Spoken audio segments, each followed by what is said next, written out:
Hey guys, tonight is really a night where the air itself seems to hum with strange possibilities. Imagine lying there in the quiet, maybe a little restless, hearing the faint creak of your walls as if the house itself has lived before. The shadows stretch long like echoes of something forgotten, and the moon slips between clouds as if it's hiding a secret. That's the perfect time to talk about reincarnation, the belief that life doesn't just end, it circles back, reshaping itself in different forms. Anyone here believe in reincarnation? If yes, then I really hope my next life is as a millionaire, so I don't have to grind making content at 2 a.m. If this story brings you peace, please like and subscribe to our channel. Settle down, listen carefully, and together, let's enjoy this tender tale that will help you drift off into the most delightful, restful sleep. And as always, feel free to share your current feelings, worries, or even the random thoughts buzzing in your mind. Sometimes just putting them out into the world can make them feel lighter. Maybe pull a blanket a little tighter around you. Listen to the quiet sounds of your room and prepare to drift peacefully into our tale. The notion of reincarnation is one of those strange bridges between ancient myth and modern curiosity. On one hand, it feels like something pulled from a dusty temple scroll, incense rising in curling patterns, priests chanting about the endless wheel of life. On the other, it slips into pop culture memes, where someone jokes about coming back as a cat to finally live a stress-free life filled with naps and tuna.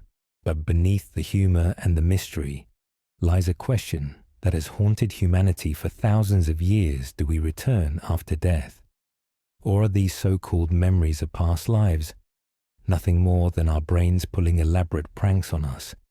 Long before scientists began poking at the brain with electrodes, ancient India planted the seeds of this idea. The Vedas, among the oldest sacred texts in human history, whispered of the soul Atman, traveling through countless existences shaped by karma like clay in the hands of time. Imagine a potter's wheel endlessly spinning each turn, crafting a new vessel, a new chance. For Hindus, this wasn't a spooky concept, but simply the natural rhythm of existence. One life was too short, too fleeting, too random to carry the weight of the soul's journey. So the universe gave us many. The Buddhists refined this notion, offering a slightly different twist. Rebirth, yes, but not the eternal soul in the same package. Instead, consciousness flowed forward like a candle lighting another. You are not the same flame, but the fire carries on, illuminating another wick. This way of thinking gave comfort against the terror of finality. Death wasn't the end.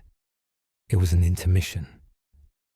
Scholars today still fiercely debate whether these early thinkers were describing something mystical or simply trying to explain the recycling of energy that we now describe in physics.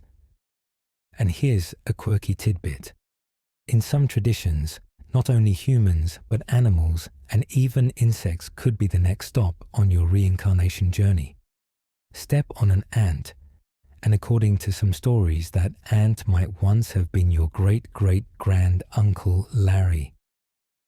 Awkward, right? Suddenly swatting mosquitoes feels less casual when you wonder if one of them was once a medieval poet who just didn't get enough verses out before his time. As centuries passed, these ideas wove themselves into daily life. Farmers in India might whisper mantras to ensure good karma for the next cycle. Warriors could believe their bravery would lead them to a better birth. And those who suffered, plagued by illness or misfortune, found some solace in the thought that suffering wasn't meaningless punishment, but a debt being paid a step toward eventual liberation. Even now, psychologists puzzle over the comfort reincarnation brings. Modern studies show that people who believe in it often report less fear of death. It makes sense if you think of death as more like packing your suitcase and boarding another train, Rather than plunging into a void, the anxiety lessens. Scientists still fiercely debate whether this is psychological coping or a hint of something deeper. Picture yourself walking under banyan trees in India thousands of years ago, priests murmuring prayers in Sanskrit, the scent of oil lamps filling the air. Around you, people live with a deep certainty that they will walk this earth again. Maybe not in this body, maybe not even in this village, but somehow, somewhere, as the same essence clothed in new skin. It's a strangely calming thought, isn't it? Like knowing the book doesn't close, but just flips to a new chapter. And so, with the hum of crickets outside your window, and your own breath steadying our journey, begins on this long, winding road of rebirth. From India's first whispers of samsara to modern-day stories of children who remember too much, we'll wander together through history, myth, science, and skepticism. Who knows, by the end, maybe you'll find yourself wondering if that odd familiarity you sometimes feel in strange places really is déjà vu, or just your soul remembering a road it once travelled. In the fertile soil of India's ancient philosophies, reincarnation doesn't just appear as an odd rumour, it's the centrepiece of an entire worldview. Imagine those early Vedic priests, their voices carrying across the plains, chanting hymns that spoke of cosmic order, of dharma and karma, of souls spinning through time like stars in orbit. To them, life was not a straight line, but a circle, a wheel known as samsara. Birth, death, rebirth again and again, until the soul finally reached liberation or moksha. Now, this wasn't just a story told around firesides. It was a framework that explained why good things happened to some and terrible things to others. If your neighbor had wealth while you toiled in poverty, maybe he had stacked up good karma in his past life. If misfortune plagued your family, perhaps it was karmic debt being settled from centuries before. Scientists today still fiercely debate whether this karmic lens was a clever psychological balm or an early attempt to grapple with randomness in human existence. Either way, it gave meaning where chaos might have otherwise ruled. The Upanishads, mystical texts written over 2,500 years ago, dig deeper into this cycle.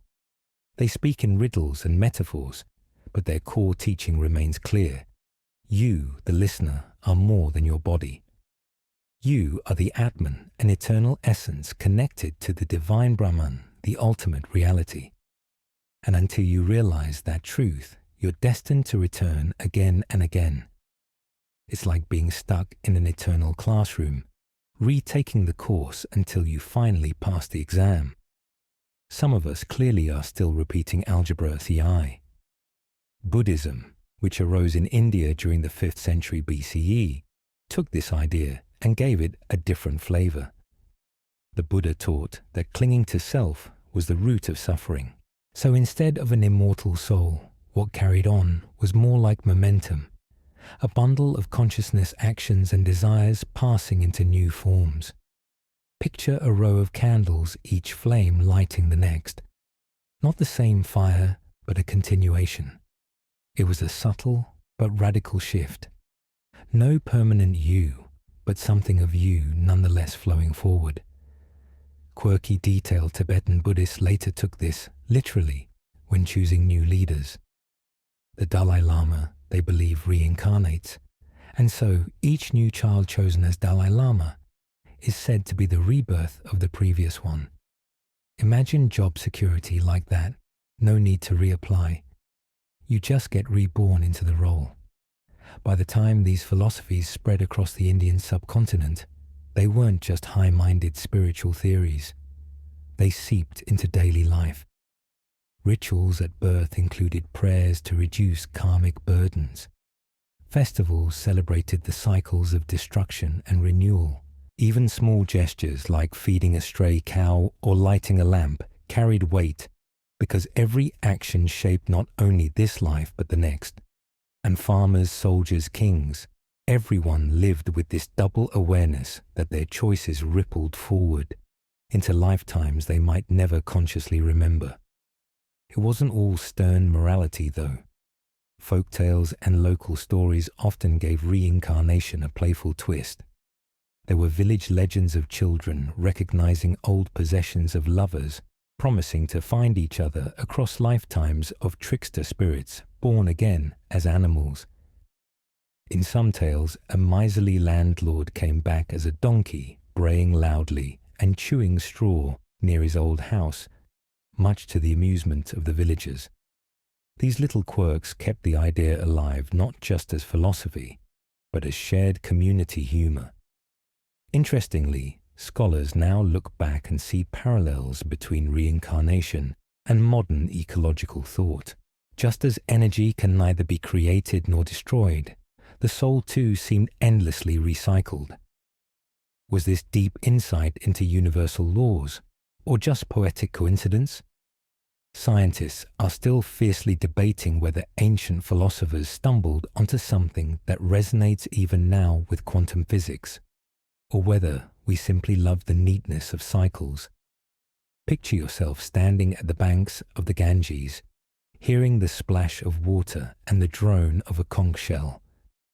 Families light tiny candles and float them downstream, each flame symbolizing a prayer, a hope, maybe even a reminder of the souls that will drift back again.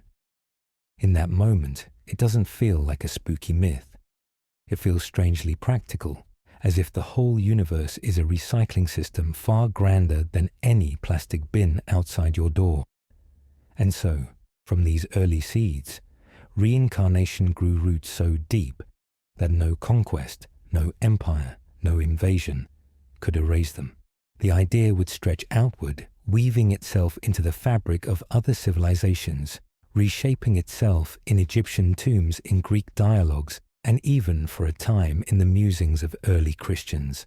The soul's journey was only beginning to leave footprints across the ancient world. Far from the dusty plains of India, the idea of rebirth drifted westward, carried in the tales of travelers, merchants, and philosophers, who never seemed content with a single version of existence.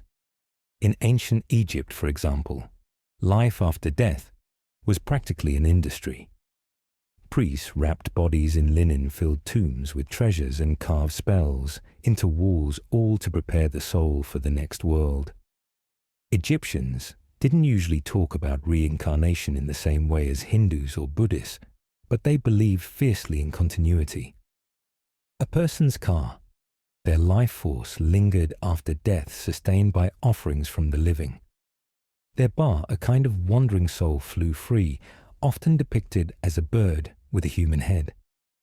When both were properly cared for, they merged in the afterlife, becoming an immortal being. Some fringe traditions in Egypt, though, hinted at cyclical rebirth. Herodotus, the Greek historian, claimed the Egyptians believed souls transmigrated through animals and humans over 3,000 years before returning to their original form. Was he embellishing? Very likely. Scholars today still fiercely debate whether this was an accurate report, or just one of Herodotus's notorious "I heard it from a guy" moments. Still, the mere fact he wrote it down shows how the concept resonated across cultures. Then came the Greeks, who seemed constitutionally incapable of leaving any idea unexamined. Pythagoras. The man you probably curse when thinking about triangles was not just a mathematician, but also a mystic. He believed souls migrated between bodies, human or animal, based on how one lived. Legend has it that Pythagoras once claimed he recognized the voice of a dead friend barking inside a puppy. Imagine the awkwardness of trying to explain that to the dog owner. "Sorry, that's not your puppy. That's Phil from down the street." Quirky, yes, but it shows how seriously these early thinkers took the notion of reincarnation. Plato too gave reincarnation a starring role in his philosophy. In dialogues like the Phaedo and Republic, he argued that the soul pre-exists the body and learns truths before birth only to forget them upon entering the physical world.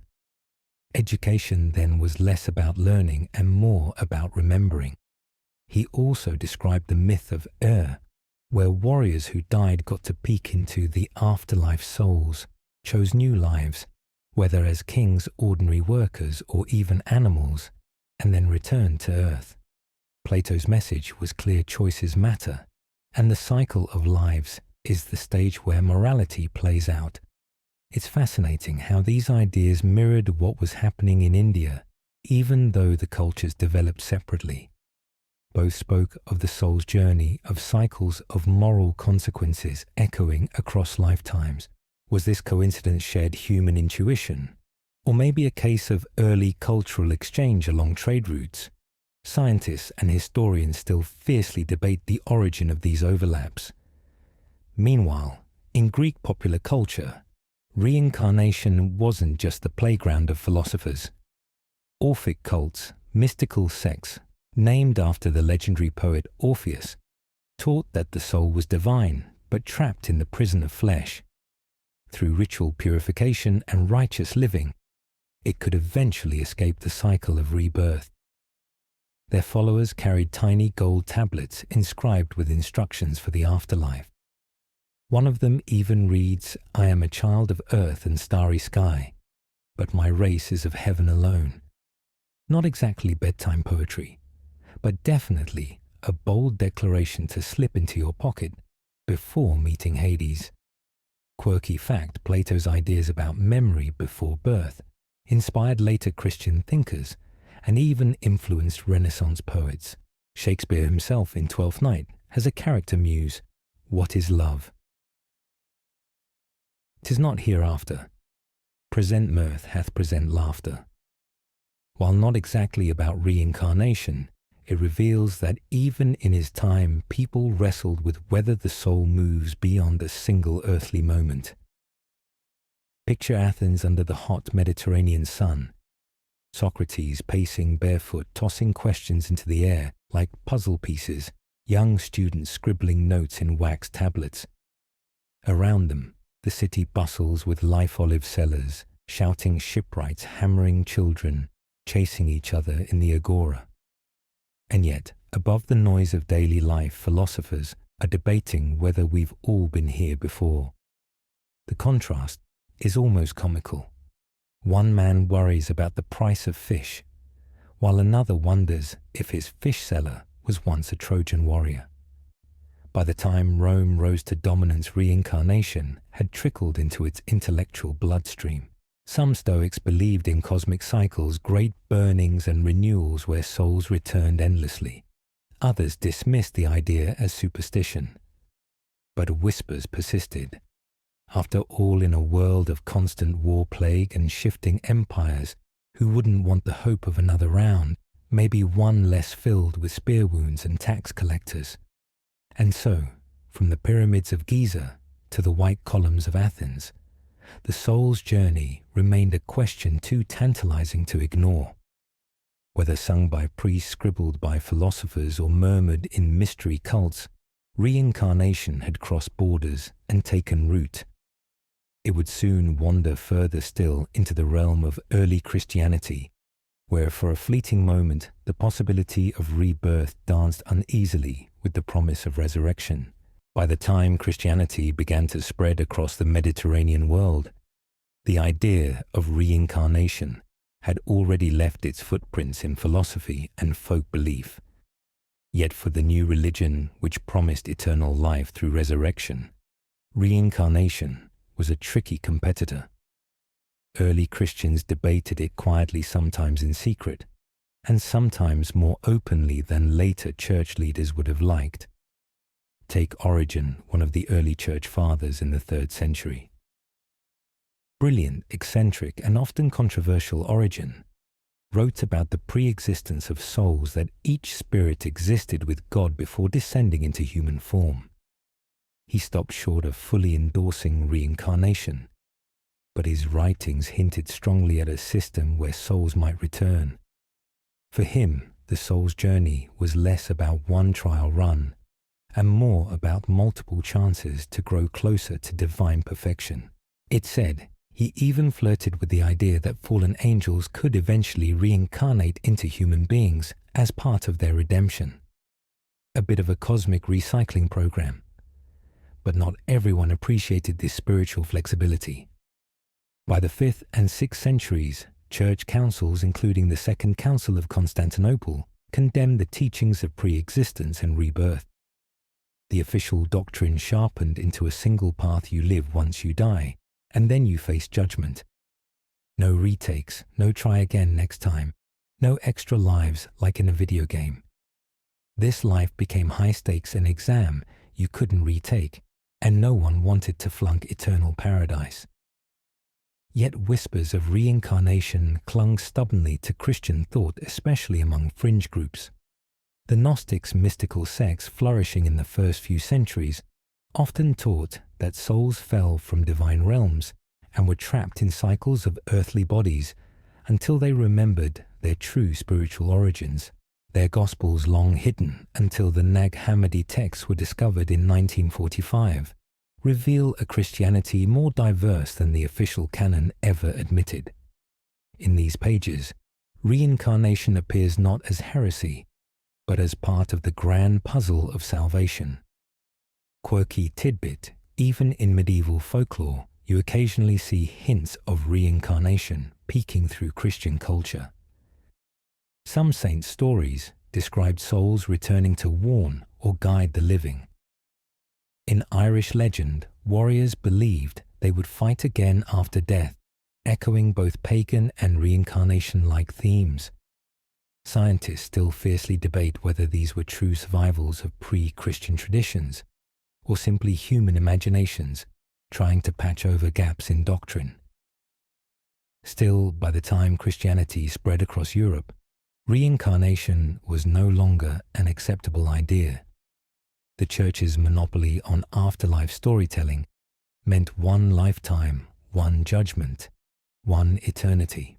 It was clean, direct, and let's be honest, very effective at keeping parishioners focused on behaving themselves. Imagine the priest's job if he had to lecture about dozens of lifetimes. Yes, Gregor, I know you were a blacksmith in 942 and a baker in 1105. But this time, please try not to gossip in church. A nightmare for confession booths. But despite suppression, reincarnation lingered like an echo. Scholars trace subtle influences in medieval mystical texts, in poetry that speaks of the soul's return, and in the hidden corners of Christian mysticism. Some even argue that elements of reincarnation survived in folk practices woven into stories of restless spirits or ancestral return. Picture a candlelit church in the early centuries, monks chanting psalms, while outside villagers still whisper to each other about souls wandering back into children. The contrast is sharp. The official sermon warns of heaven and hell, while the common people quietly ask, but what if Aunt Marta's new baby already knows too much? The tension between faith and folk belief never quite disappeared. And here lies the irony. Christianity's outright rejection of reincarnation didn't erase the human hunger for it. Instead, it buried it underground, where it simmered, ready to resurface, centuries later when the Western world grew restless again. Like a forgotten melody, it waited patiently humming under the surface until mystics, poets, and eventually scientists would bring it back to life. As the Middle Ages settled in across Europe, reincarnation all but vanished from public religious conversation. The Church had drawn its firm line: one life, one judgment, one eternity. Anyone wandering too far into speculation about multiple lives risked being branded a heretic, and let's be real, medieval heresy. Trials were not the sort of thing you wanted to RSVP to. So for the most part, reincarnation became something whispered about in corners, disguised in allegories, or tucked away in poetry, rather than spoken openly in sermons. Still, human curiosity is stubborn. People didn't stop wondering. Medieval Europe brimmed with folk tales of spirits returning, of ancestors guiding the living of babies, born with the uncanny stare of someone who seemed a little too wise for their few weeks of existence. The official line was resurrection and judgment, but the unofficial undercurrent still toyed with the possibility of souls circling back. Mystics like Hildegard of Bingen or Meister Eckhart didn't openly preach reincarnation, but their writings hinted at a vast and continuous soul journey, where time and mortality blurred. Their visions filled with cosmic wheels and repeating cycles were close cousins to reincarnation, without using the dangerous word. Scientists still fiercely debate whether these visions were the result of neurological phenomena, temporal lobe epilepsy migraines, or maybe too much fasting or genuine glimpses into some hidden truth. Either way, they added fuel to the quiet speculation that life might not be as linear as priests insisted. A quirky tidbit comes from the troubadour poetry of southern France. Some verses spoke of love enduring beyond death, with the clear implication that lovers would find each other again in another life. Imagine a knight pledging eternal devotion and promising, "Even if I return as a frog, I'll croak your name under your window." It was romantic, humorous, and just a little subversive. These ideas slipped into song and story in ways that let people dream without challenging the pulpit directly. Meanwhile, folklore across Europe clung to notions of return. In Celtic lands, stories of souls reborn were told, alongside tales of fairies and heroes. The belief that warriors might return in future generations gave families a sense of lineage and strength. Sometimes children were even named after ancestors with the quiet assumption that they might be carrying a familiar spirit. It wasn't quite Hindu-style reincarnation, but it rhymed with the idea closely enough to keep the concept alive. Interestingly, the medieval fascination with astrology also echoed the reincarnation theme. If the stars determined your fate at birth, then perhaps the soul traveled through different constellations over lifetimes. Astrologers whispered about cosmic cycles, and though they carefully framed it as science, at least by medieval standards, many of their clients saw in it an echo of rebirth. It was as though the heavens themselves served as a giant cosmic scoreboard, tallying your journey through existence. Picture a candlelit scriptorium, monks bent over parchment, painstakingly copying sacred texts. Outside in the village, an old woman tells children by the fire that their grandmother's soul might still be watching them, maybe even ready to return. Official doctrine and local imagination coexisted, sometimes uneasily, sometimes side by side, without anyone noticing the tension. After all, the human heart isn't easily silenced. And so through centuries of church bells, cathedral choirs, and the strict lines of doctrine, reincarnation lingered like a ghost at the feast. It wasn't loud, it wasn't celebrated, but it was there, woven into lullabies, whispered in folk tales, and tucked between the lines of mystics' visions. Waiting, always waiting. Because the Middle Ages, with all their armoured knights and stained glass windows, were just the long silence before the idea of reincarnation began to sing again. When the world cracked open during the Renaissance, and later as explorers and scholars brought back stories from distant lands, the whispers would become a chorus. And once again, the wheel of rebirth would spin into Western imagination. Across the world in Asia, while Europe's churches rang with sermons about one lifetime and one judgment, the East kept quietly tending to the old flame of reincarnation. In India, Buddhism and Hinduism had never let it die. But beyond India, the belief rippled outward, taking on new flavors in Tibet, China, and Japan. These cultures didn't just preserve reincarnation. They wove it into ritual law and even politics, making it part of daily life in ways that would seem extraordinary to outsiders. In Tibet, the concept of rebirth wasn't just a personal comfort, it was a system of government. The belief that great teachers and lamas returned in new bodies gave rise to the tradition of identifying reincarnated leaders, the most famous being the Dalai Lama. Imagine the pressure of being a toddler and having a group of monks present you with toys, waiting to see if you recognize the objects from your last life. If you picked the right ones, congratulations. You are now in charge of a nation's spiritual destiny. Quirky as it sounds, this process gave Tibet a continuity of leadership unique in world history. Scientists still fiercely debate whether children in these tests simply pick up on subtle cues, or whether something deeper, some echo of memory, is at play. In China, reincarnation slipped seamlessly into the broader framework of ancestor worship and Taoist philosophy. The Chinese concept of the soul included multiple components, with some parts staying with the family altar, while others wandered through the afterlife or returned in new forms. Families prayed to ancestors not just as distant spirits, but sometimes with the suspicion that a newborn child might actually carry that ancestor's essence. Picture a grandmother looking into her newborn grandson's eyes and murmuring, "Welcome back." It was both comforting and practical, binding family loyalty across lifetimes. Japan added its own layer of complexity. Influenced by Buddhism and Shinto traditions, the Japanese embraced a vision of cyclical existence.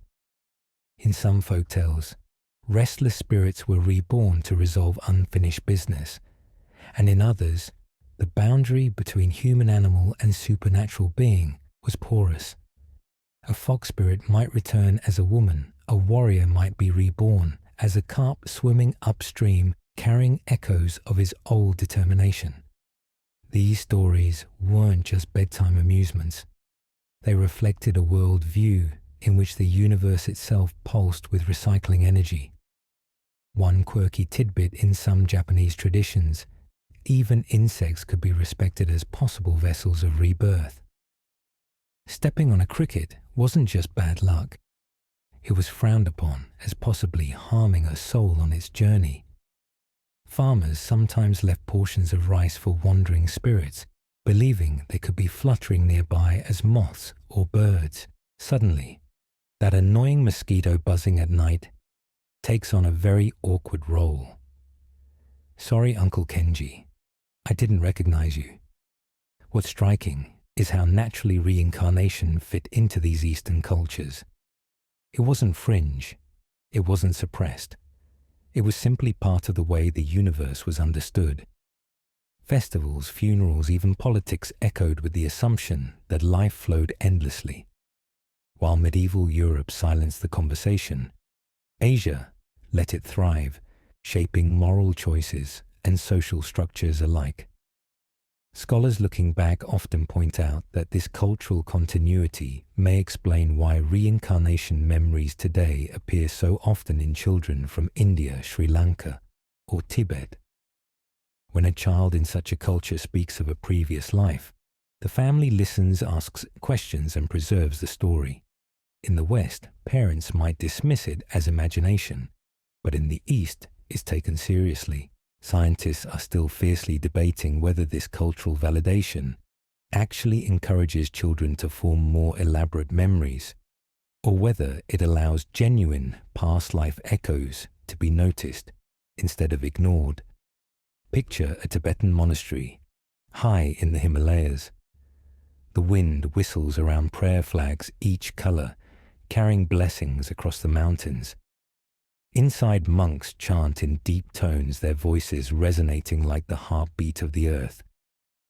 In the middle of it all, a young boy is asked to identify objects belonging to a lama who died years before. He places his tiny hand on the correct items one after another. To those present, this is not a trick. It is proof that the soul has returned. For them, reincarnation is not a question, it is simply the way the universe breathes. And so, while Europe's thinkers forgot, and its churches denied the East, kept the wheel spinning, the torch of rebirth never flickered out here. It would be this continuity, this deep cultural memory that centuries later would fascinate Western travelers and philosophers, reigniting the debate in lands where the idea had long been buried.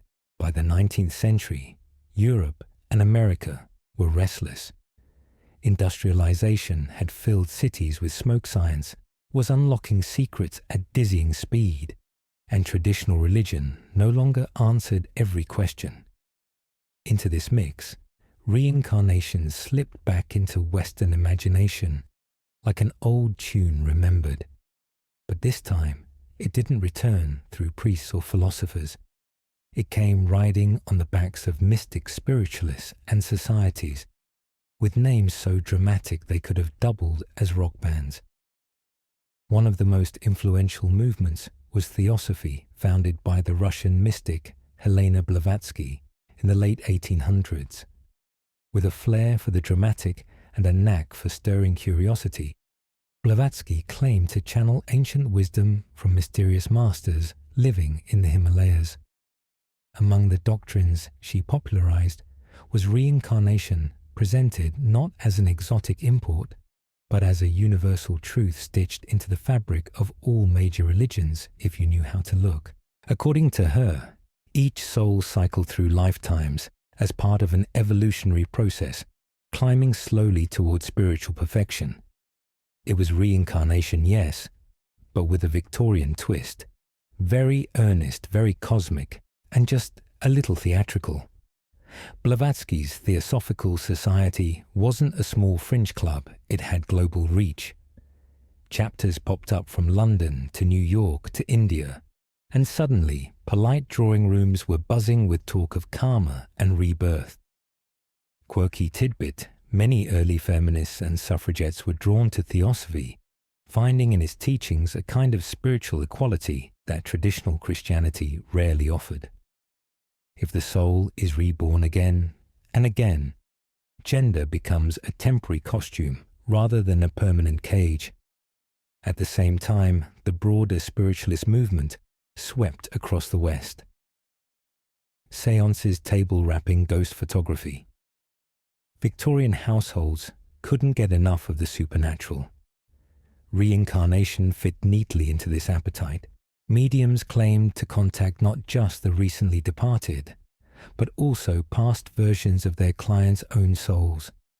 Imagine going in for advice about your lost uncle, and instead being told, well, in your last life you were a French baker who made terrible baguettes. It sounds like comedy now, but for many earnest Victorians it was intoxicating. Even serious intellectuals toyed with the idea. American philosopher William James, founder of modern psychology, attended seances and collected reports of reincarnation like memories, though he remained cautious. Across the Atlantic, German thinkers like Schopenhauer praised reincarnation as a logical solution to life's injustices. If one life seemed unfair, perhaps balance was restored across many. Scientists still fiercely debate whether this resurgence was genuine philosophical inquiry or simply a cultural fad born of colonial contact with India and fascination with exotic beliefs. Quirky cultural detail reincarnation even made its way into literature. Writers like Walt Whitman spoke of souls returning in endless cycles, while popular novels and stage plays used the theme for both drama and comedy. Audiences were fascinated by characters who remembered past lives, especially when those lives came back to complicate current romances. It was the Victorian version of a Netflix binge Souls, caught in messy, dramatic reruns. The Western revival also carried a rebellious edge. For many, reincarnation was appealing precisely because it bypassed traditional church authority. If your soul's destiny wasn't in the hands of priests, but in the flow of cosmic justice that gave individuals both freedom and responsibility. Life became less about obeying doctrine and more about crafting your karma, like a cosmic savings account. Picture a dimly lit Victorian parlour, velvet curtains, drawn a group gathered around a table. A medium closes her eyes, the candles flicker, and she whispers, "You were once a Roman soldier. You fell bravely on the battlefield, and now you return to complete your destiny." Around the table, gasps fill the air. For those present, it isn't just entertainment. It's a revelation. The idea that life doesn't end but continues in new forms offers both comfort and a strange kind of thrill. And so after centuries of silence, reincarnation was back in the Western world, wrapped in mystery and excitement. From salons in Paris to parlors in Boston, people leaned in to listen, to wonder, to hope. The wheel of rebirth, once buried, was spinning again, and it would soon collide with something even more startling: the unexplainable memories of children. The Victorian seances and theosophical treatises were strange enough. But what truly jolted the conversation about reincarnation into the modern spotlight were children, ordinary toddlers who began saying extraordinary things. Parents expecting babble about toys or snacks instead heard eerie, vivid accounts of lives the children had no way of knowing. These stories spread like wildfire, whispered among neighbors, reported in newspapers, and later catalogued by researchers. One of the most striking features was how young the children often were, usually between 2 and 5 years old.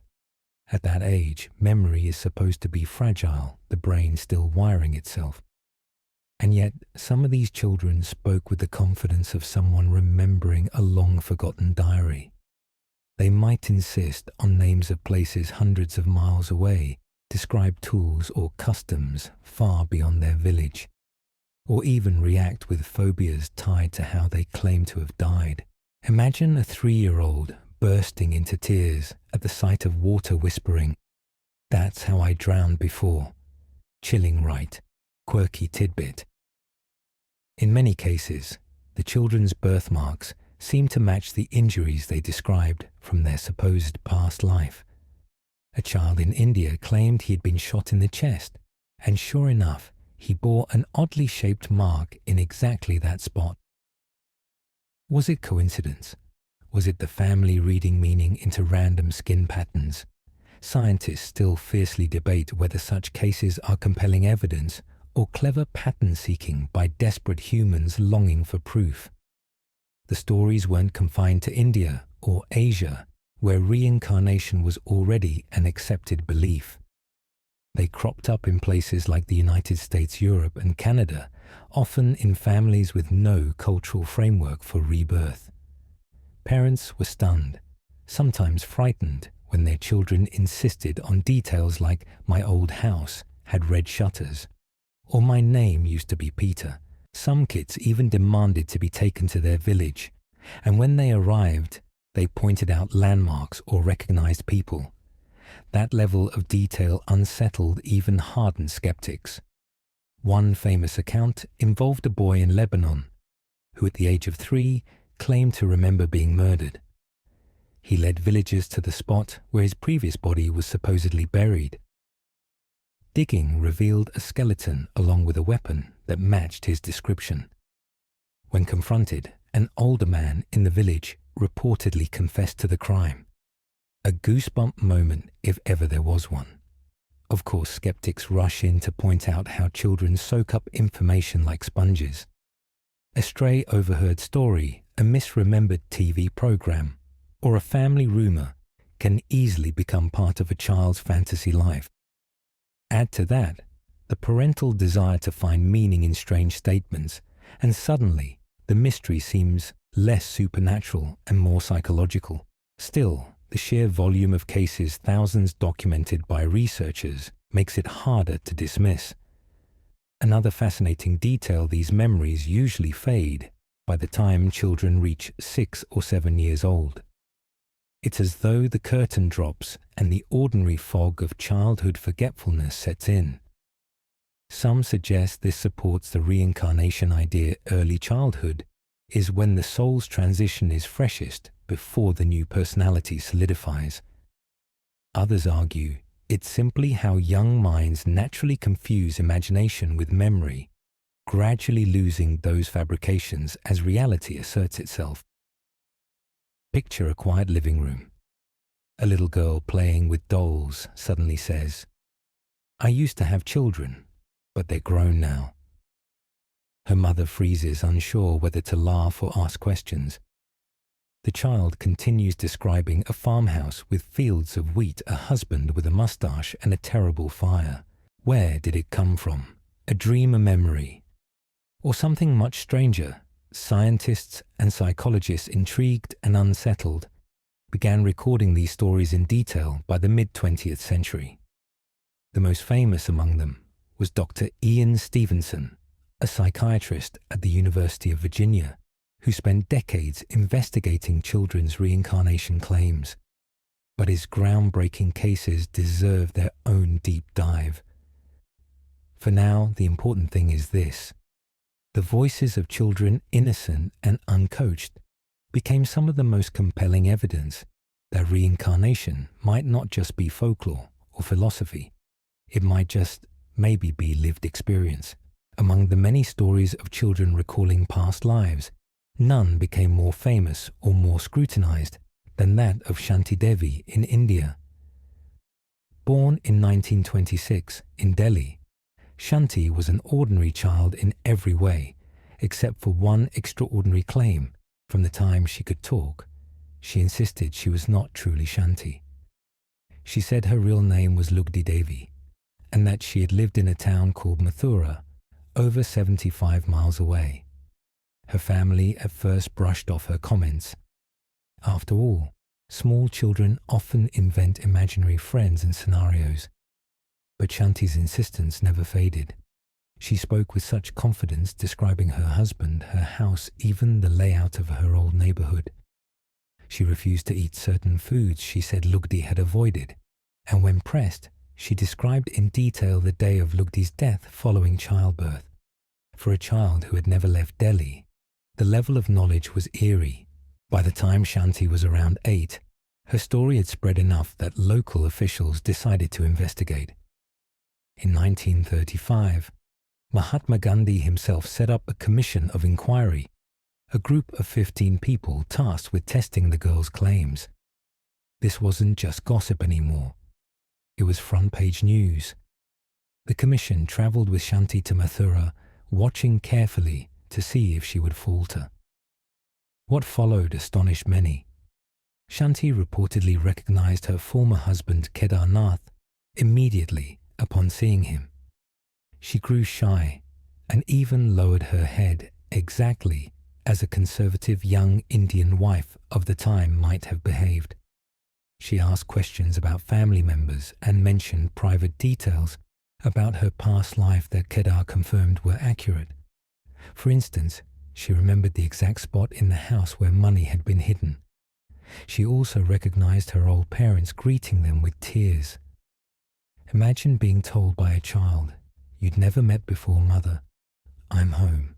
Quirky tidbit Shanti was so insistent that she had once lived as Lugdi that she refused to marry in her new life.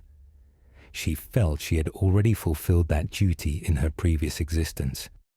Instead, she lived a quiet, somewhat reclusive life forever defined by the story of her supposed return. Of course, skeptics had plenty to say. They argued that Shanti could have overheard details about Lugdi's life through gossip or chance connections. India's communities, after all, weren't sealed silos. Others suggested that the commission was biased, eager to confirm something mystical during a time when India's independence movement was also trying to showcase its cultural uniqueness. Scientists still fiercely debate whether Shanti's case proves reincarnation or highlights just how easily humans can weave compelling narratives from fragments of truth.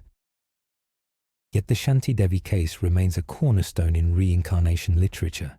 Researchers cite it endlessly, pointing to the level of verification, the public investigation, and the high-profile attention it drew. Even Gandhi, known for his rational pragmatism, admitted the case was difficult to explain away. Picture the scene: a crowd gathers outside a modest house in Mathura villages, murmuring, eyes wide with curiosity. Inside, a child sits quietly, answering questions about details she should have no way of knowing, where a particular tree once stood, what kind of jewelry her husband gave her the color of the curtains. Some gasp, some shake their heads in disbelief, others whisper prayers. For them, this isn't just a child's fantasy.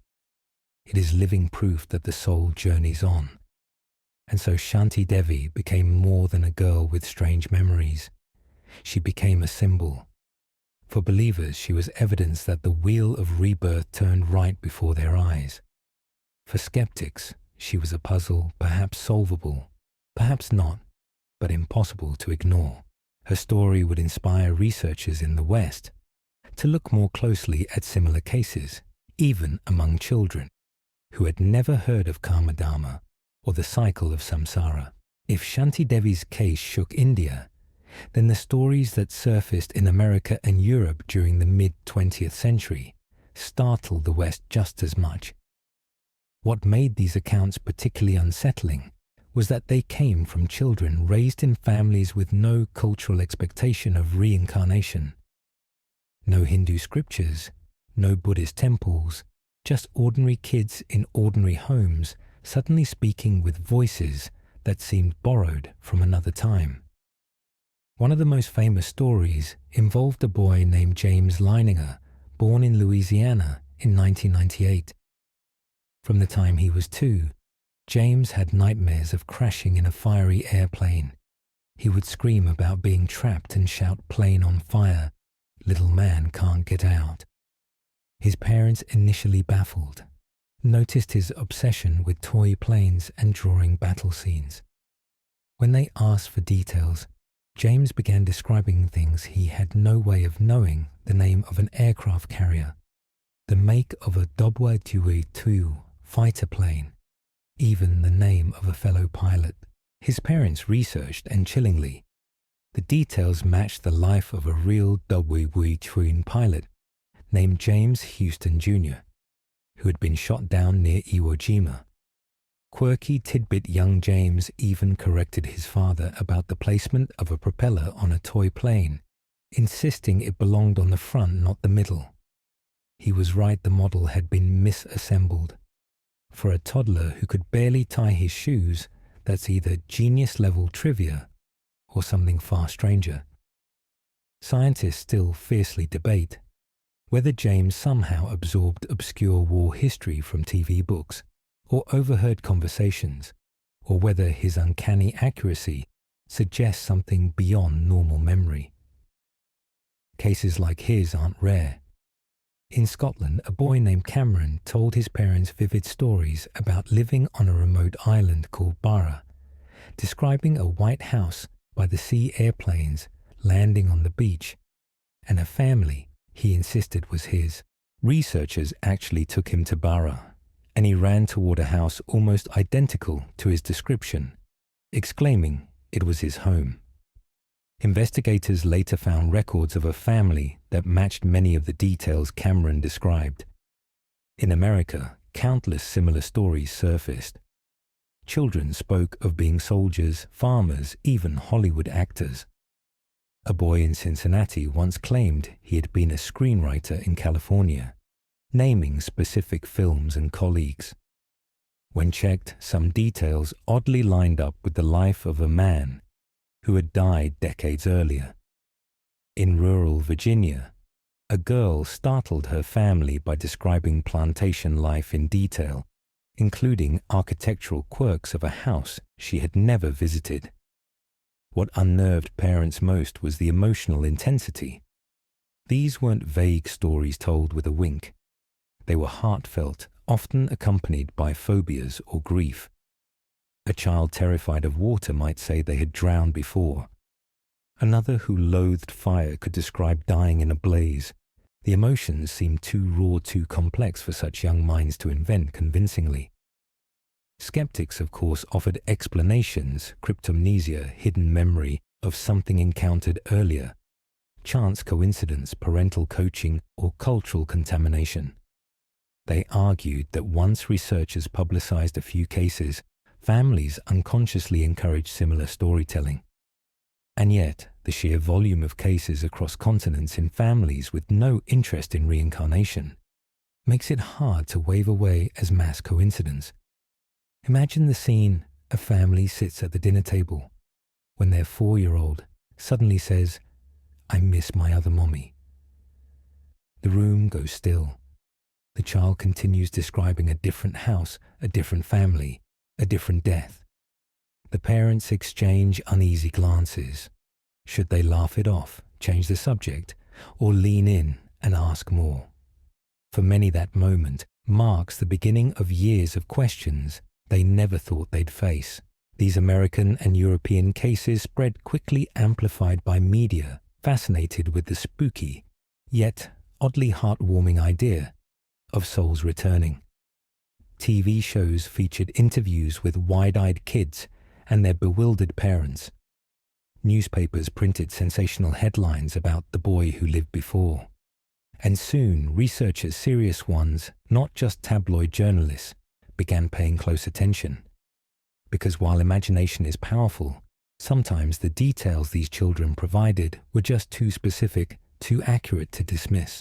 As more and more stories of children's uncanny memories surfaced, another doorway opened into the world of reincarnation hypnosis.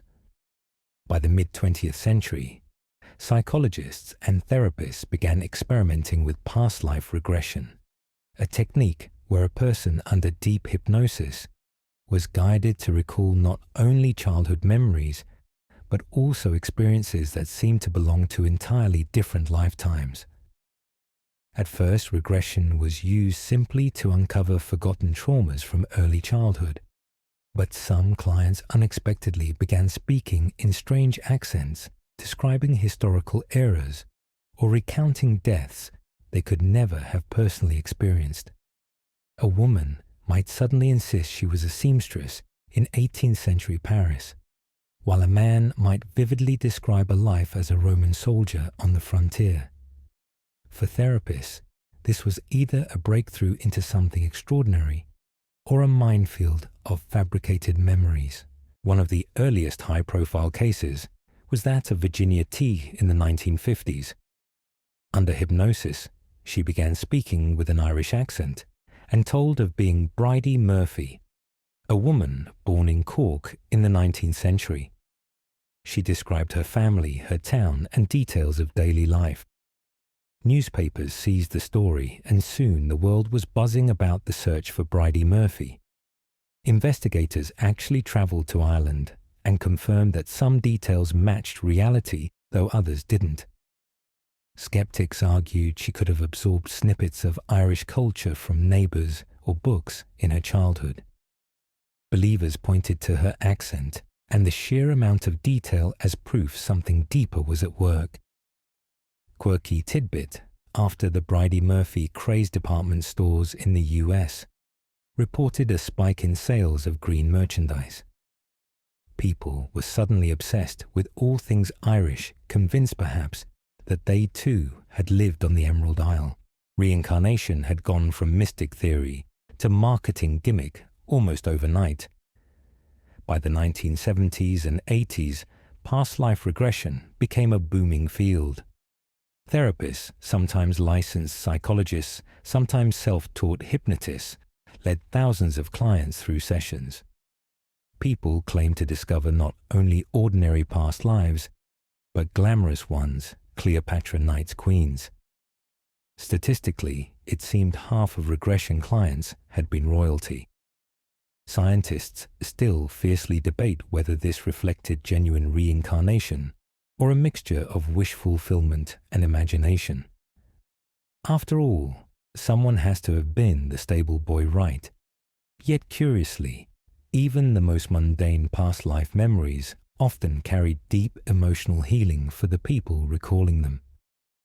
From a psychological perspective, regression could act as a form of storytelling therapy. By projecting problems onto a past life, clients sometimes unlocked new insights or overcame phobias. A man terrified of water might recall drowning in a shipwreck centuries earlier, and afterward his phobia lessened. Was it the power of suggestion, or a genuine healing of old karmic scars? That's still an open question. Scientific studies tried to test regression with mixed results. Some researchers found clients under hypnosis were highly suggestible, eager to produce whatever the therapist hinted at. Others noted that many regressions contained historically accurate details the client shouldn't have known. One famous subject described obscure medieval tools with startling precision, later verified in museums. Coincidence, cryptomnesia, or genuine recall, the jury remains out. Picture a dim therapy office in the 1970s. A client reclines on a couch, eyes closed, breathing deeply. The hypnotist's voice is calm, steady. Go back further. Before this life, before birth. Silence.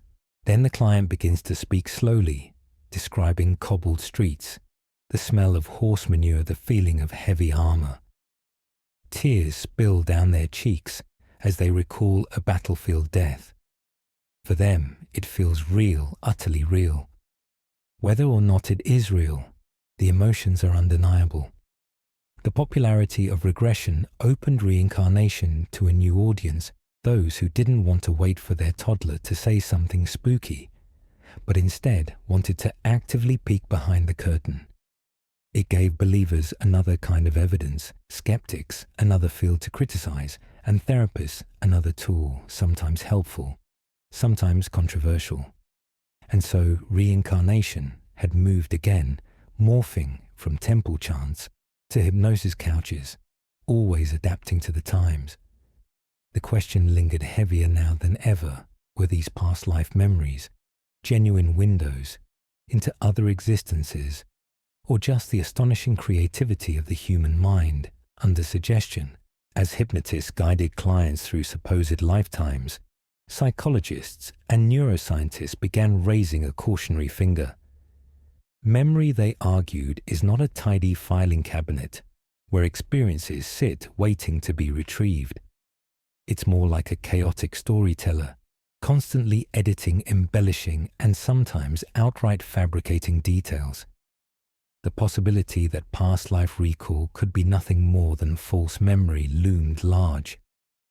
One landmark experiment in the 1990s demonstrated how frighteningly easy it is to implant memories.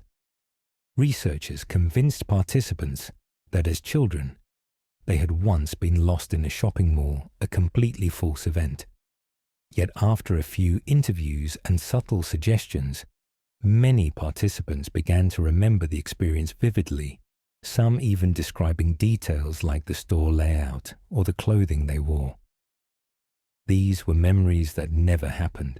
Scientists still fiercely debate whether regression and reincarnation stories fall into the same category: false memories, constructed from suggestion cultural stories and the mind's hunger for narrative.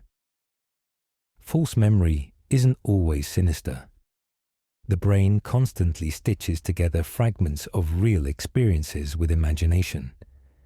You might recall a childhood birthday cake that was actually from a picture in an old photo album, or swear you had a conversation that only ever happened in a dream. Under hypnosis, where the critical filters of the brain are lowered, this tendency skyrockets. No wonder so many clients conjured vivid past lives. It's what the brain naturally does when nudged. But there's a quirky twist. Not all false memories are obvious fabrications. Sometimes they contain real historical details the person shouldn't consciously know. A child in Virginia once described an obscure type of Civil War musket. His family had no connection to the war, no books on the subject, yet his description matched museum records. Was he recalling a past life? Or had his brain, through some mysterious channel, absorbed the information indirectly from a TV program, a neighbor's story, or even genetic memory.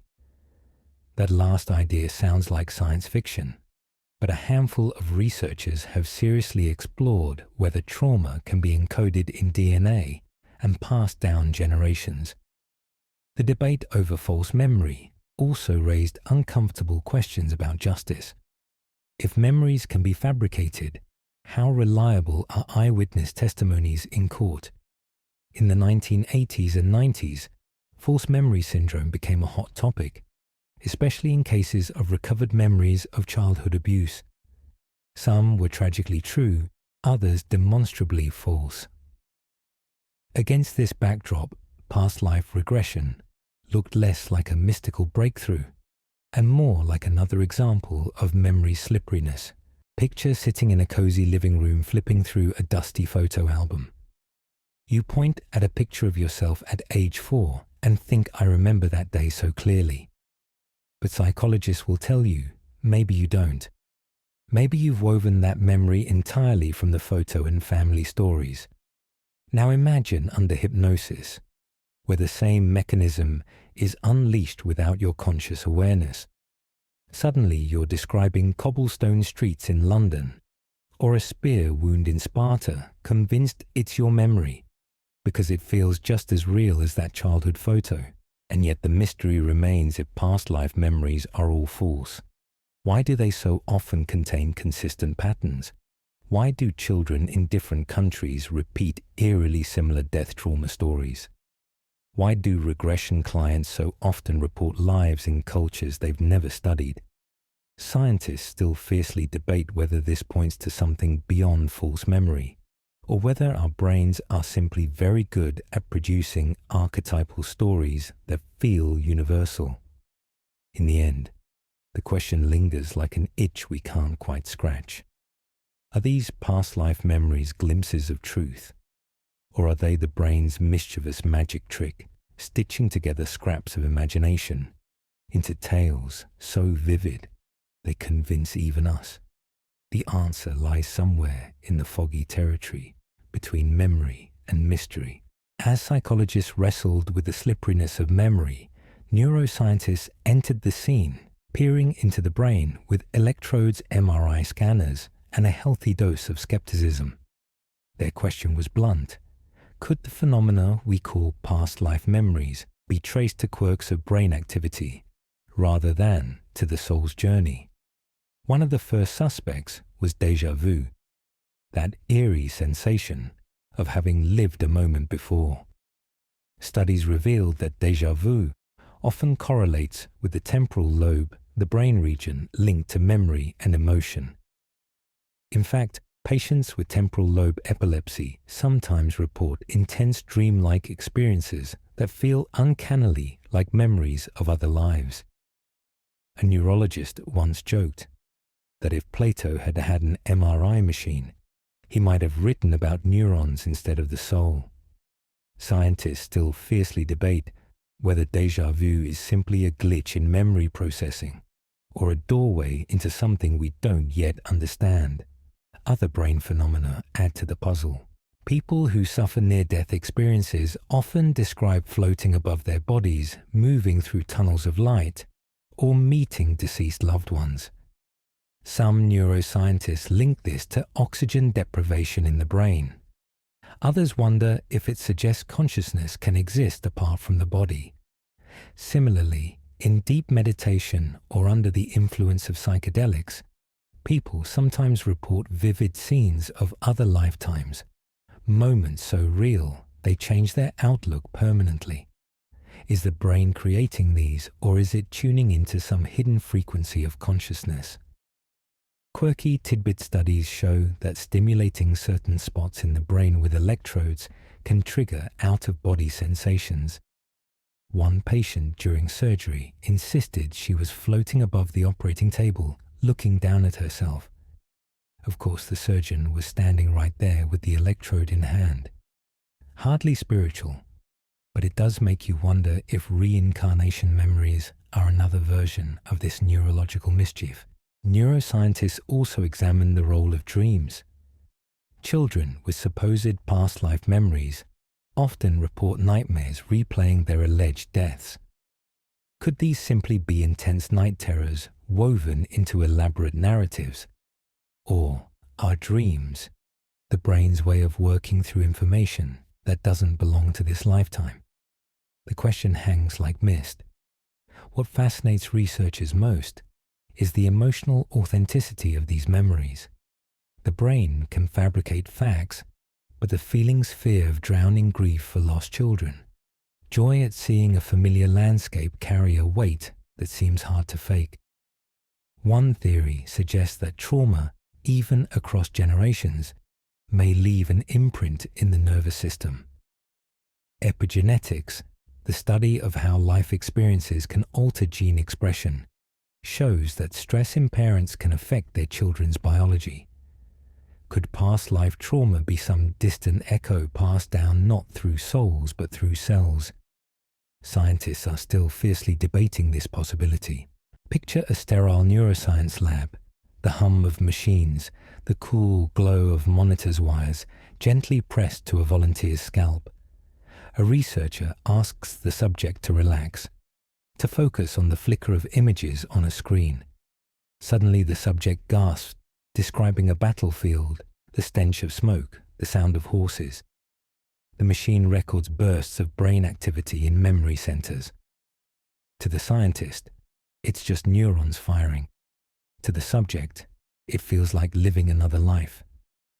The clash between brain science and reincarnation belief is almost poetic.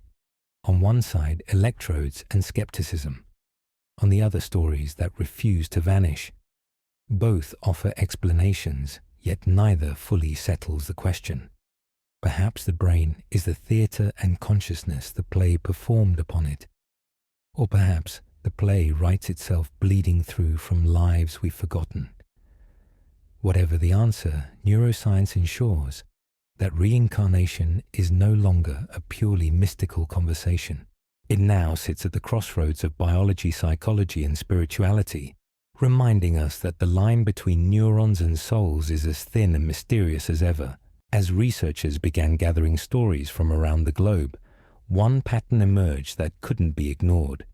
Reincarnation memories seemed to flourish in cultures where the belief was already strong.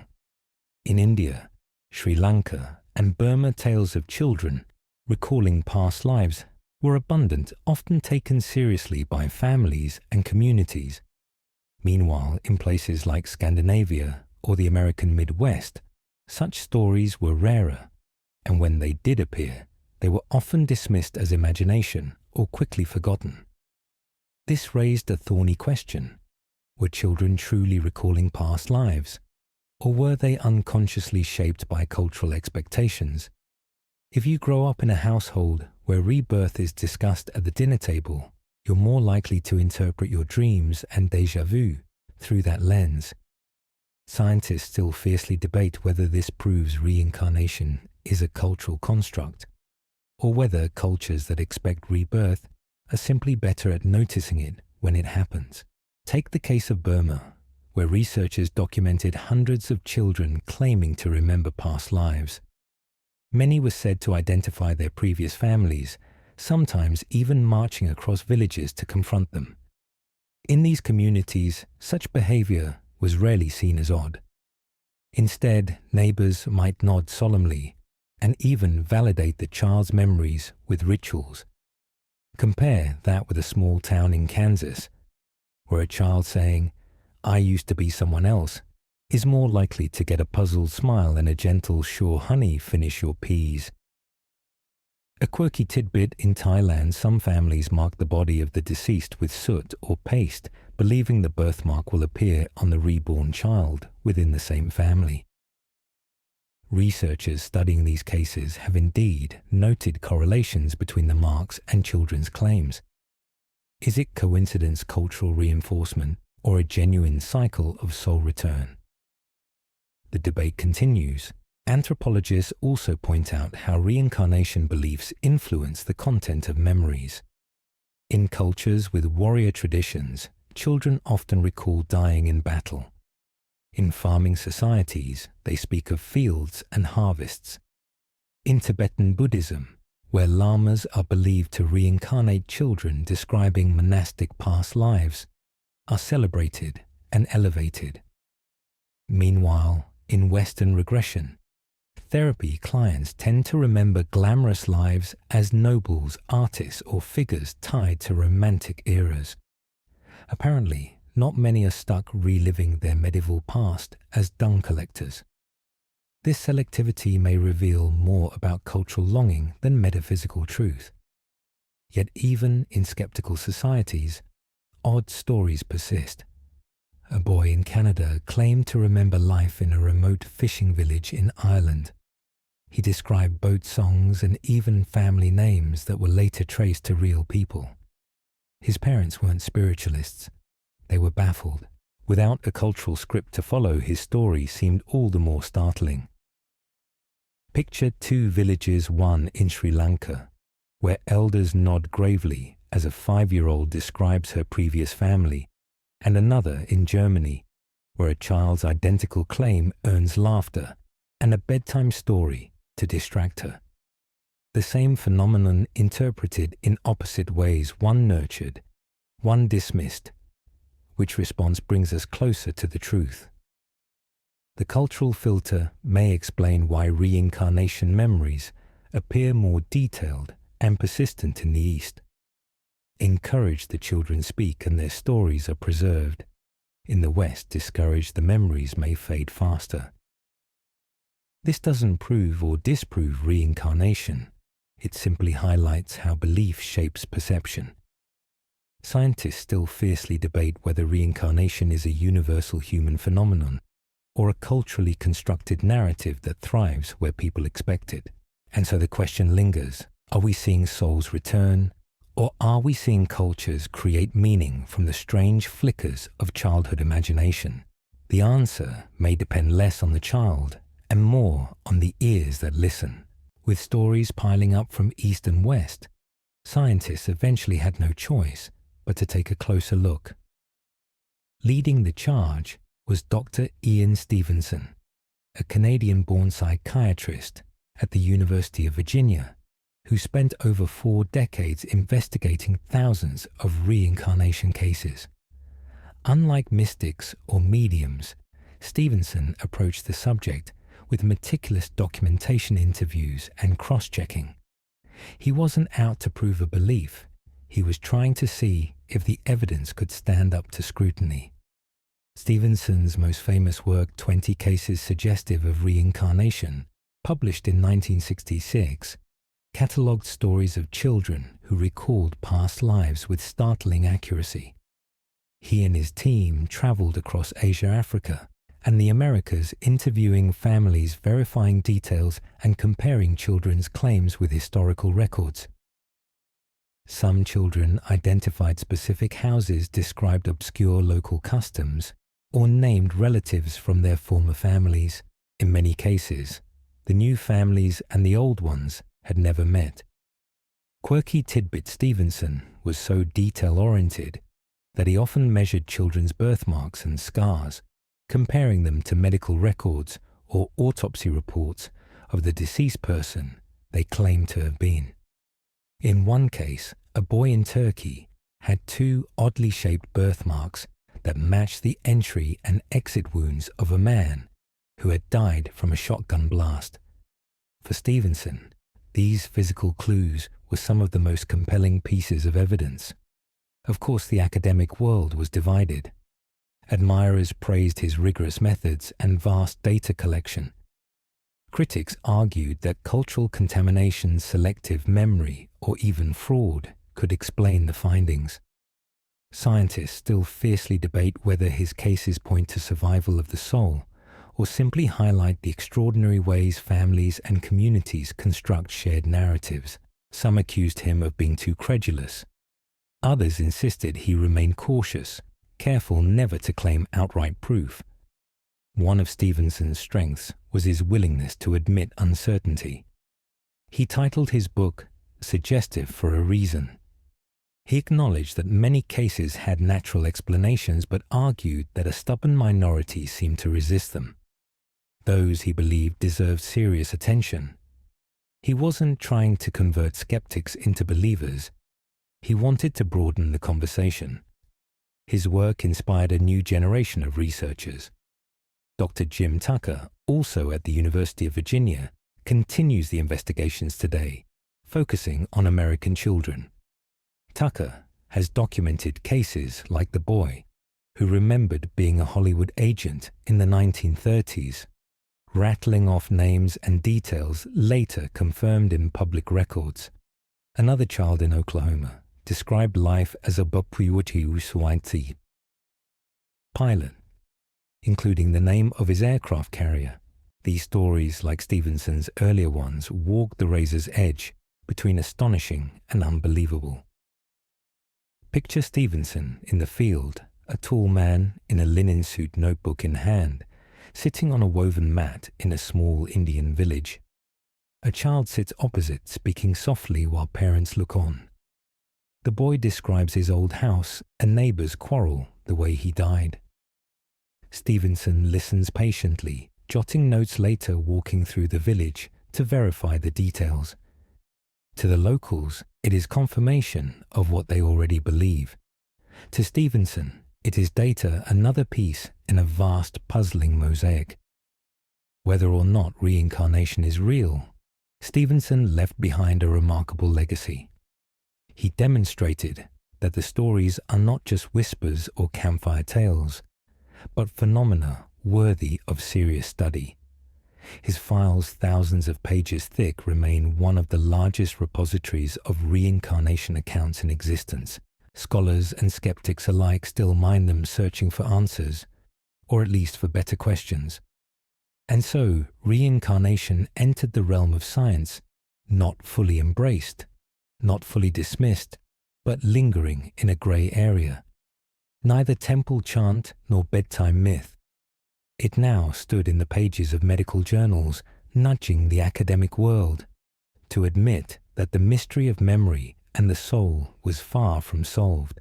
For every researcher like Ian Stevenson carefully documenting cases, there were critics sharpening their arguments, eager to pull the reincarnation idea back down to earth.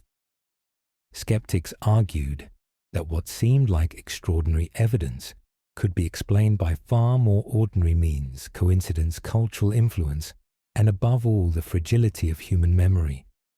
One favorite explanation is what statisticians call the law of large numbers. With billions of people alive and thousands of children talking all the time, sheer chance means some will say things that line up with real historical details.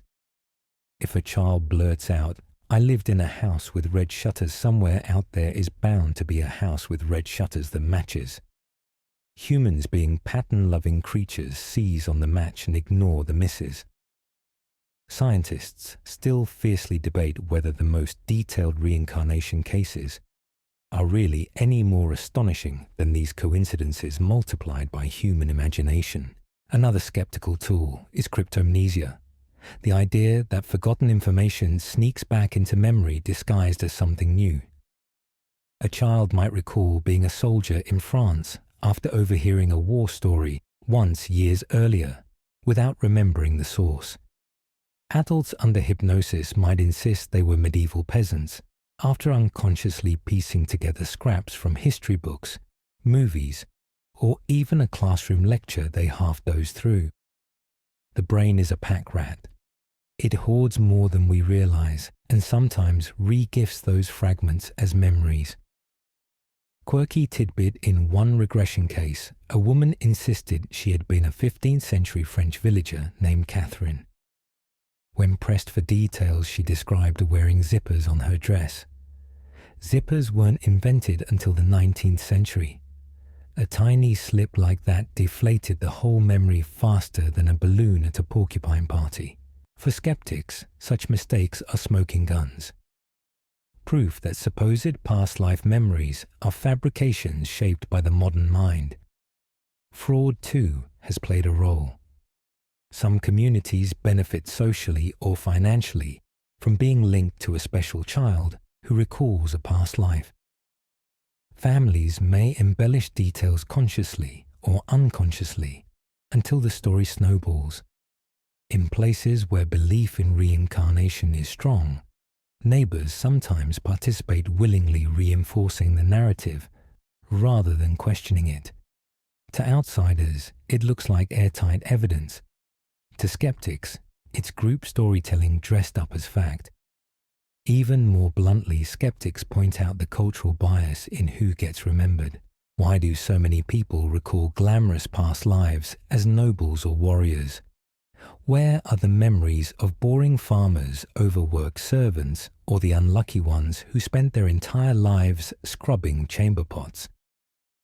Unless reincarnation has a suspicious fondness for drama, the imbalance suggests imagination is at work. Picture a modern skeptic at a conference standing before a crowd with a PowerPoint slide that reads, in bold, "You weren't Cleopatra."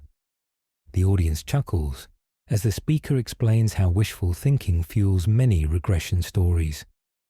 They highlight cases where hypnotists unknowingly led clients with suggestive questions, turning vague impressions into elaborate memories. For skeptics, the verdict is simple: reincarnation isn't proof of soul recycling. It's proof of how badly humans want meaning and how easily we can trick ourselves into finding it. Yet even skeptics admit there are stubborn cases that don't yield easily to dismissal. Children naming people or places they couldn't possibly know. Birthmarks aligning with fatal wounds. Verified historical details too obscure for chance. These outliers keep the debate alive. For every confident debunking, there's a case that slips through the cracks, gnawing at certainty. And so the argument continues, volleying back and forth like a cosmic tennis match. On one side, the believers pointing to the mysteries science hasn't solved. On the other, skeptics reminding us of coincidence culture and the tricks of memory. Neither side has scored the final point. Instead, the ball keeps bouncing, reminding us that some questions refuse to be pinned down. Even as skeptics dismantle cases and scientists probe memory, one truth rises above the arguments: humans need reincarnation. Not necessarily as fact, but as story, as comfort, as a way of threading meaning through the chaos of existence. It answers the primal fear that life might be too short, too random, too unfair. If one lifetime isn't enough, perhaps the universe kindly offers another. Think of the grief-stricken parent who loses a child. To imagine that child's soul returning, perhaps even within the same family, transforms unbearable pain into hope. In cultures like India or Tibet, mourning rituals often include prayers for the soul's safe rebirth, not just its rest. The wheel of life softens the finality of death. Scientists still fiercely debate whether this is psychological coping or evidence of something real, but for the grieving, the distinction may not matter. Reincarnation also satisfies the deep hunger for justice. Life is full of inequality. Some are born into wealth, others into hardship. Some live long, others die young. The idea of karma spreading across lifetimes reassures us that the scales eventually balance. The tyrant may suffer in his next life. The oppressed may rise again in strength. It's a cosmic version of what goes around comes around. Skeptics call it wishful thinking, but believers see it as moral architecture built into the fabric of the universe. There's also the allure of continuity. Humans despise endings. We binge TV shows, reread favorite books, cling to memories. The thought of our story being snuffed out in a single lifetime feels unbearable. Reincarnation offers an extended series instead of a one-episode tragedy. Maybe you didn't master the violin in this life. Don't worry, there's always next season. Quirky detail in surveys, many people admit that if reincarnation is real, they'd prefer to come back as their pet cat. 9 lives and all that napping. It's an appealing upgrade. Even for those who don't fully believe, the imagery of reincarnation colors how we speak.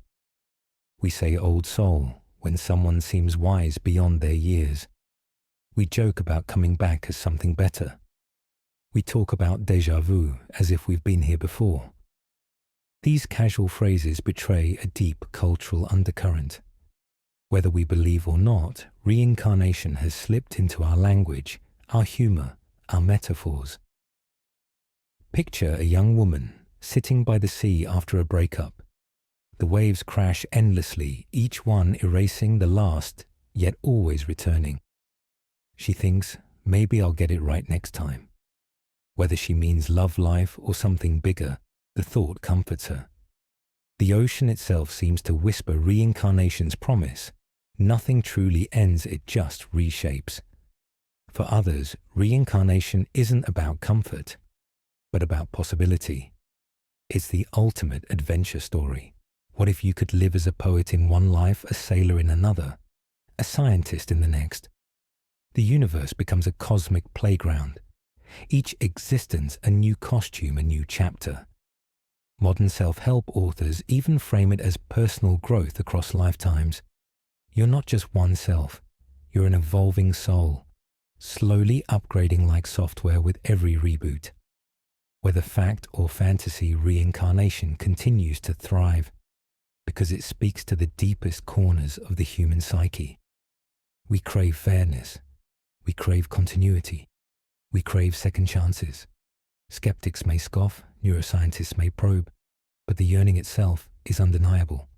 And so, as the wheel turns, reincarnation endures not only as a doctrine or a scientific puzzle, but as a human need. Perhaps that's its greatest truth, not whether it's literally real, but that it keeps us reaching beyond the boundaries of a single fragile life, dreaming of something more. The more we've circled this question, history, folklore, psychology, science, the more it becomes clear that reincarnation sits in a liminal space drifting between faith and doubt, like a candle flame wavering in a draught. Some nights it glows with certainty, a child's startling words, a memory too vivid, a story too strange to dismiss. Other nights it flickers and sputters under the cold wind of skepticism. Memories, tricks, coincidences, and cultural filters stripping away the mystery. For believers, the wheel of rebirth offers a universe alive with second chances, karmic justice, and continuity that stretches across centuries. For skeptics, it's a mirror of human imagination, our desperate attempt to resist the finality of death. Both may be right in their own way. After all, stories themselves, true or false, shape how we live. And reincarnation, whether cosmic law or comforting myth, is one of the most powerful stories we've ever told ourselves. Quirky tidbit, even scientists who scoff at reincarnation often confess to a secret curiosity. In surveys, a surprising percentage of atheists admit they wouldn't mind if it turned out to be true. Maybe that's the real draw. It's less about evidence and more about longing. Who wouldn't want one more sunrise, one more chance to fix what we broke, one more try at being kinder, braver, or maybe just better at dancing? Picture the world as a vast stage where every soul plays countless roles: soldier, poet, queen, beggar, lover, child. The costumes change, the sets shift, but the play goes on. Some say that's only metaphor. Others say it's memory. Scientists still fiercely debate whether the curtain really rises again after death. But as long as people keep dreaming of return, the question remains alive, pulsing quietly in the human imagination. And now, as you lie there listening, maybe you feel your breath slowing the rhythm of your chest, rising and falling like the tide. You've traveled far tonight, from ancient temples to modern labs, from whispered folklore to hypnotic regression. Perhaps your mind is drifting, slipping between your own memories and the stories we've wandered through. That's all right. Let it drift, because whether reincarnation is truth or false memory, its greatest gift may be this: the reminder that life is part of something larger, mysterious, and endlessly unfolding. And in that thought, there is comfort. And now, dear listener, it's time to soften the edges to let the story dissolve into the quiet of the night. Imagine the wheel of life we've spoken of turning slowly, not as a roaring machine, but as a gentle circle traced in sand by the sea. Each wave washes over it, blurring the lines only for the circle to reappear again. The rhythm is steady, endless, reassuring. Your own breath is like that tide, rising, falling, repeating. Inhale, exhale. A cycle of life in miniature right here in your body. As you sink deeper into the mattress, feel the softness cradle you, as if you've lain down not just for this night, but for countless nights before. Each one a continuation of the last each one, bringing you to this moment of calm. Maybe your thoughts drift back to the children who spoke of lives they could not have known, or the monks who see their leaders return lifetime after lifetime. Maybe you smile at the skeptics with their charts and jokes about Cleopatra, or at the mystics who insist the soul is infinite. In the end, none of it needs to be solved tonight. All that matters is the comfort of the possibility that endings are never quite as final as they seem. Feel the air in your room. It's quiet, perhaps, a hum of the night outside or the faint ticking of a clock. Let those sounds become distant markers, like stars wheeling slowly above an ancient traveler. Imagine yourself as that traveler carrying not only the memories of today, but echoes of countless journeys. And whether they're true memories or simply the lullabies of the mind, they are gentle, soothing, and safe. Let your body loosen further, your eyelids heavy, your breath long and unhurried. Picture a lantern dimming the flame, growing smaller, softer, until it's just a glow on the horizon. That glow is you resting peacefully, ready to drift into dreams. May they be kind, may they be gentle, and may they carry you somewhere beautiful.